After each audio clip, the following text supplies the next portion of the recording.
Oke, bismillahirrahmanirrahim. Assalamualaikum warahmatullahi wabarakatuh. Waalaikumsalam warahmatullahi wabarakatuh. Kami dari kelompok 6 akan mempresentasikan hasil kerja kami. Sebelumnya, perkenalkan nama saya Sefira Azhara Sabrina, beserta anggota saya. Silakan perkenalan satu-satu. Nama saya Ananda Zahra Islami. Perkenalkan, nama saya Muhammad Farhan Hadi.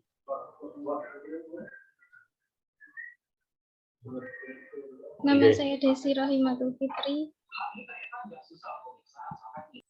Oke, sebelum memulai presentasi, alangkah baiknya kita membaca doa terlebih dahulu. Berdoa dipersilahkan.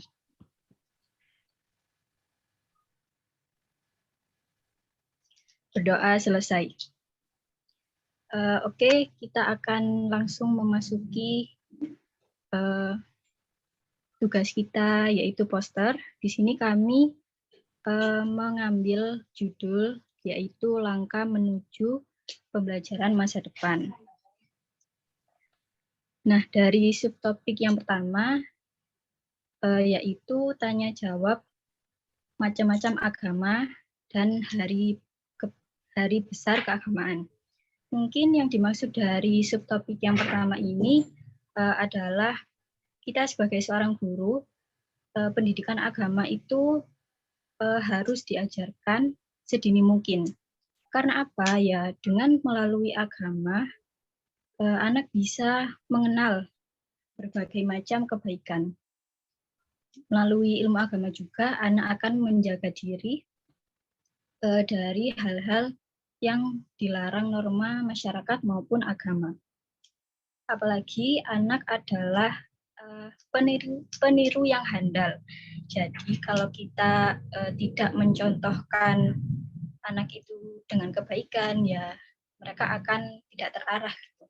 Intinya dengan kita mengenalkan agama di dalam hidupnya, maka dia akan mengenal Tuhannya. Mereka akan mengenal siapa yang memberi kenikmatan dan lain-lain sebagainya. Dan mereka akan mengenal sejarah Nabi, gitu kan. Mungkin dalam subtopik yang pertama ya sudah dijelaskan bahwa hari-hari besar itu mungkin contohnya seperti itu. Misal ada Maulid Nabi gitu. Nah, di hari itu kita bisa menceritakan apa yang sudah terjadi pada hari itu gitu. Nah, kita sebagai seorang calon pendidik atau calon ibu, itu kita bisa menceritakan bagaimana sejarahnya pada saat itu. Nah, kita ambil hikmahnya gitu. Jadi anak-anak berpikir, oh iya ya, mungkin dengan cara aku berkata jujur atau melakukan kebaikan, maka kebaikan itu pula akan kembali ke kita gitu. Mungkin itu aja sih dari aku. Barangkali ada tanggapan dari yang lain, bisa diutarakan.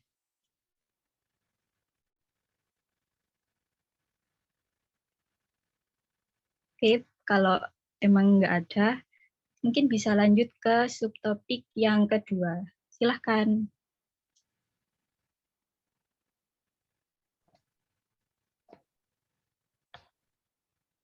Baik, saya akan menyampaikan subtopik yang kedua, yaitu menyebut hasil penambahan dengan gambar benda menggunakan kartu angka bergambar yang ditujukan guru.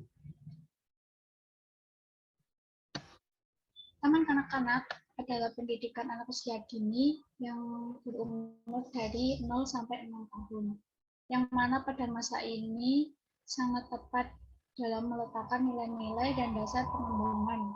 Pada hakikatnya, pendidikan anak usia dini adalah pemberian upaya yang menstimulasi, membimbing, mengasuh, dan menyediakan kegiatan pembelajaran yang menyenangkan. Salah satu caranya yang tepat dalam meningkatkan minat berhitung anak adalah melalui permainan kartu angka ini. Tujuan peningkatan minat berhitung anak melalui permainan kartu angka adalah untuk memberikan kegiatan kepada anak dalam memahami konsep dan lambang bilangan, sehingga anak lebih tertarik dalam pembelajaran berhitung. Permainan yang menyenangkan bagi anak usia dini dapat meningkatkan minat dalam belajar, sehingga kemampuan kognitifnya meningkat. Melalui permainan kartu angka ini, peningkatan kemampuan berhitung anak meningkat. Apakah ada pendapat dari teman-teman? Nande. Oke, baik. Selanjutnya bisa dipaparkan untuk subtopik yang ketiga. Silahkan. Baik.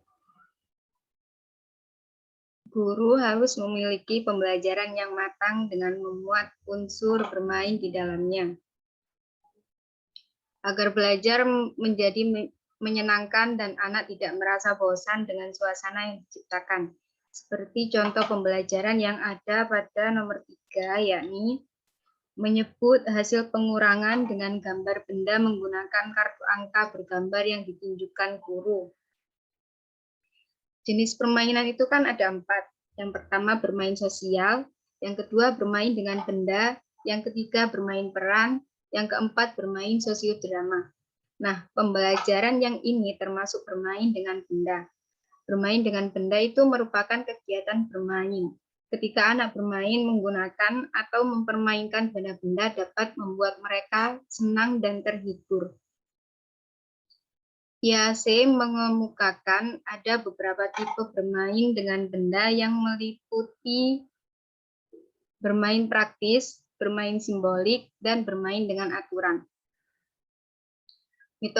Metode pembelajaran yang disertai bermain bagi anak dapat mengembangkan berbagai macam potensi seperti keterampilan sosial, emosional, dan kognitif. Bermain juga bertujuan untuk mengembangkan kemampuan berpikir anak, sehingga mereka memiliki pemikiran yang kritis dalam mengambil keputusan. Apakah ada yang ingin menambahi? Cukup dari saya.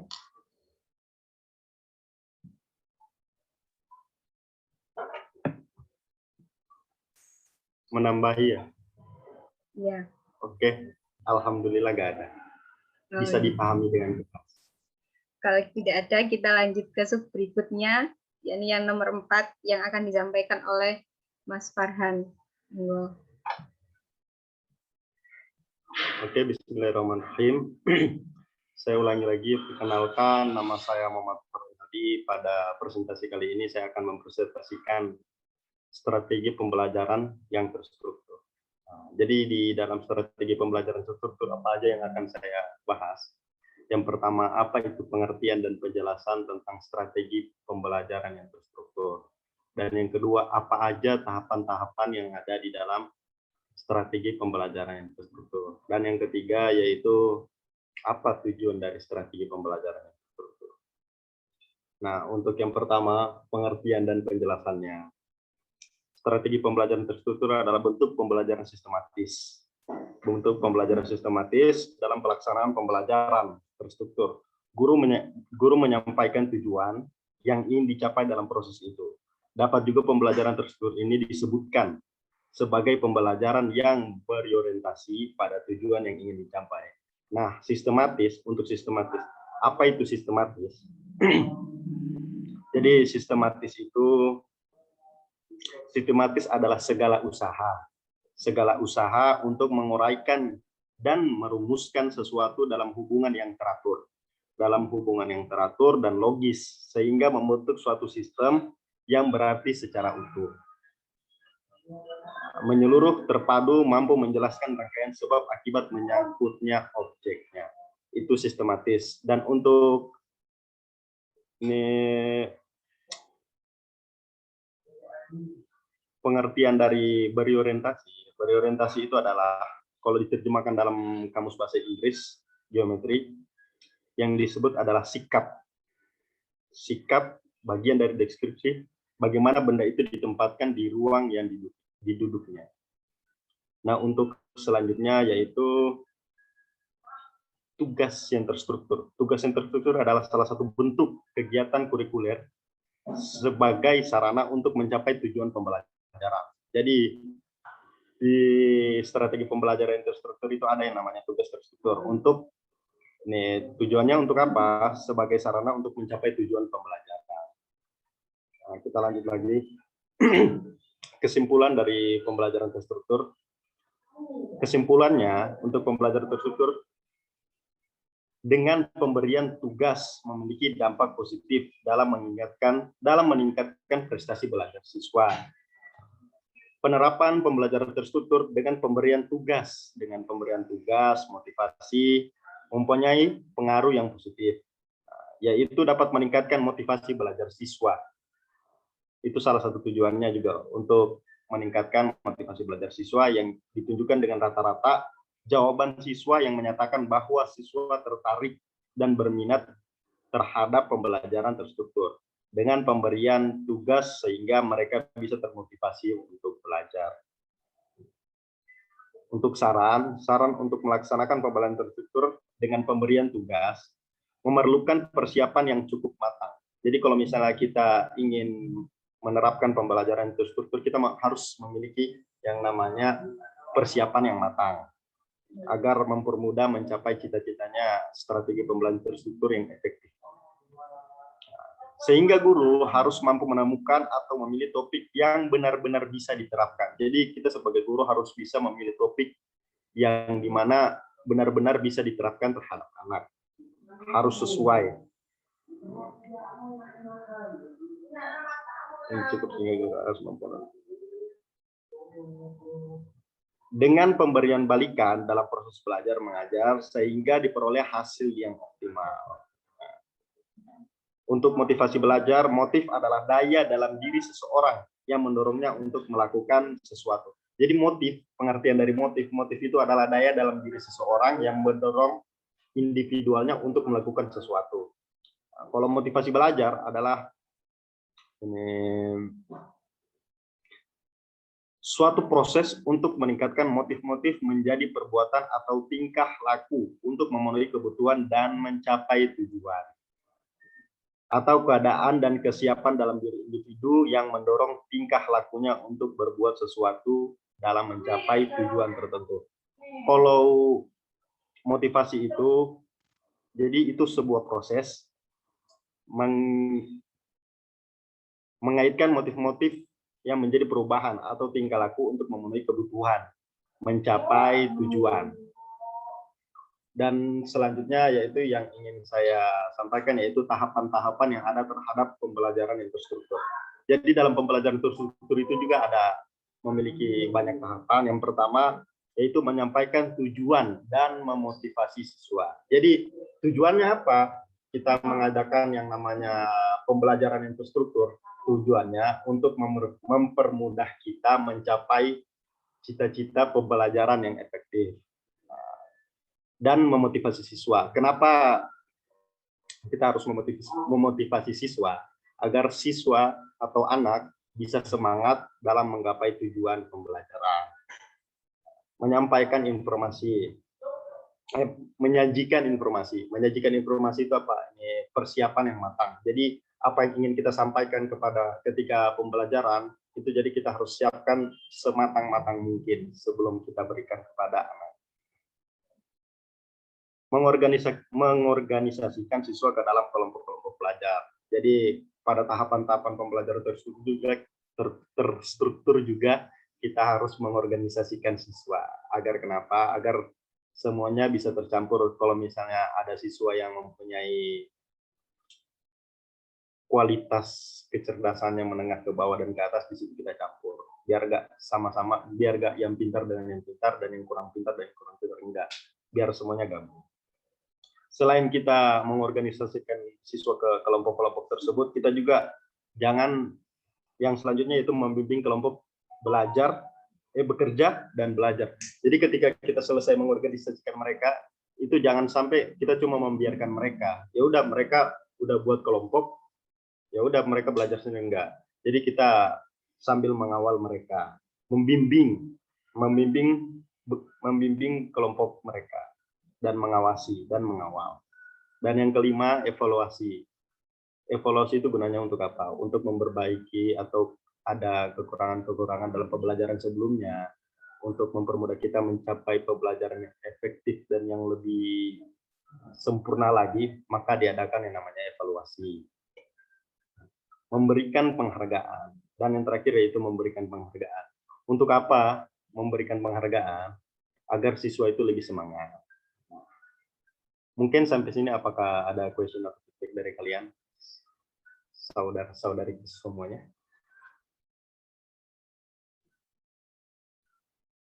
Bu Sevira, ada tambahan? Insya Allah nggak ada sih. Soalnya sudah sangat-sangat jelas yang disampaikan oleh Mas Farhan. Mungkin bisa lanjut. Oh, mungkin hanya ini dilanjutkan oleh presentasi selanjutnya, yaitu Bu Desi ya. Lah, ini Bu Desi. Baik, yang kelima yaitu pembelajaran yang berkembang sesuai dengan minat dan kebutuhan anak usia dini. Di bidang minat, anak memiliki minat tersendiri-sendiri dalam pembelajaran, apalagi dalam mata pelajarannya sendiri. Ada anak yang minat dalam ilmu hitung-hitung, ada yang berminat pada ilmu yang berwawasan sosial, ada yang berminat pada pelajaran yang berhubungan dengan aktivitas fisik, ada yang berminat pada pembelajaran yang berkenaan dengan seni. Nah, ini nantinya guru-guru akan memberikan ruang agar anak dapat mengembangkan minat pembelajaran, minat mata pelajaran itu sendiri dalam pelajaran-pelajaran tersebut. Apalagi ada anak yang tidak suka belajar dan hanya bermain. Seperti yang anak usia TK, itu kan kadang-kadang ada anak yang malas sekali belajar. Nah, itu gurunya nanti akan memberikan ide untuk bagaimana agar anak itu belajar. Semisal anak tidak suka menghitung, guru dapat memberikan instruksi seperti susunlah balok menjadi 4 susunan. Kemudian anak itu nanti akan menyusun balok itu sesuai dengan perintah tersebut. Dan tanpa disadari, anak tersebut akan belajar tentang menghitung. Dalam bidang kebutuhan, anak memiliki ilmu jasmani dan rohani yang berbeda-beda.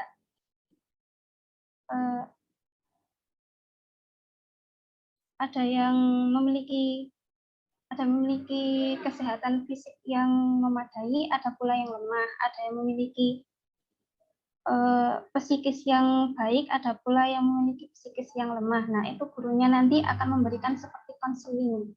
Jika anak memiliki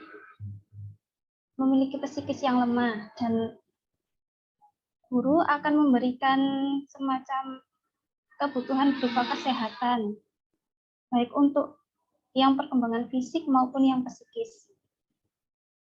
Sekian, apakah ada tanggapan? Boleh Bu, menanggapi question. Boleh. Bagaimana cara kita meningkatkan minat bakat anak itu agar mereka itu bisa tertarik?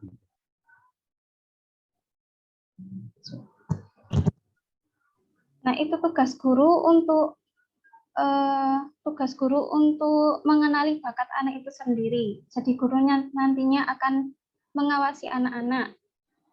Semisal anak itu diberikan tugas menggambar, nah anak itu memiliki gambarannya itu bagus. Nah, berarti bakat anak tersebut adalah dalam bidang menggambar atau seni menggambar. Nah, gurunya itu nanti akan memberikan pengertian pada anak bahwa kamu itu memiliki bakat menggambar. Jadi ayo kembangkan lagi. Nanti ibu-ibu atau bapak-bapak guru akan membantu mengembangkan bakat kamu. Gitu. Ada lagi? Sedikit menambahkan feedback dari jawaban tadi. Jadi cara untuk meningkatkan minat bakat anak itu salah satu cara yang saya tahu, yaitu dengan memberikan mereka motivasi. Nah, itu aja.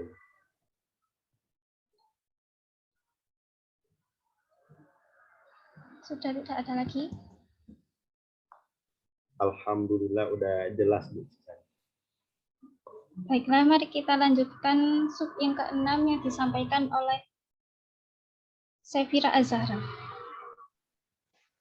Baik, saya akan lanjutkan untuk subtopik yang terakhir, yaitu tentang mempersiapkan alat-alat bermain yang bervariasi untuk menunjang kegiatan yang sesuai dengan kompetensi yang diharapkan.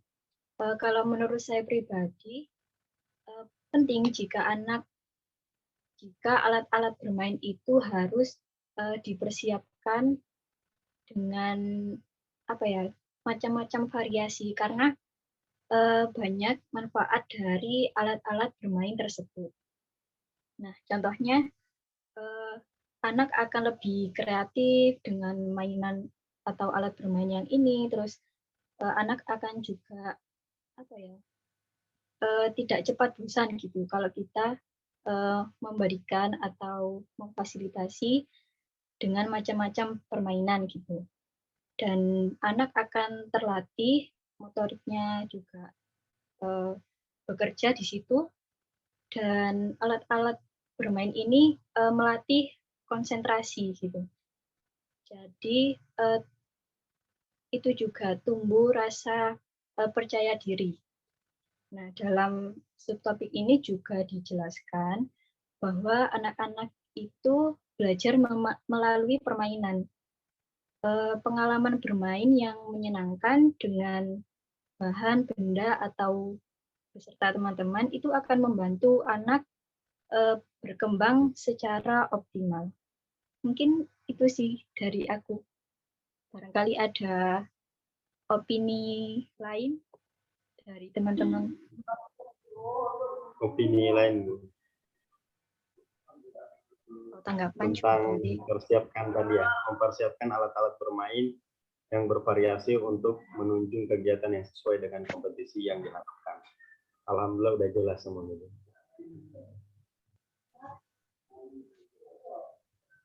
Mungkin dirasa cukup ya diskusi kali ini. Apa ada tambahan atau apa gitu? Bu Nanda ini kayaknya mau nambah. Insya Allah dari saya cukup.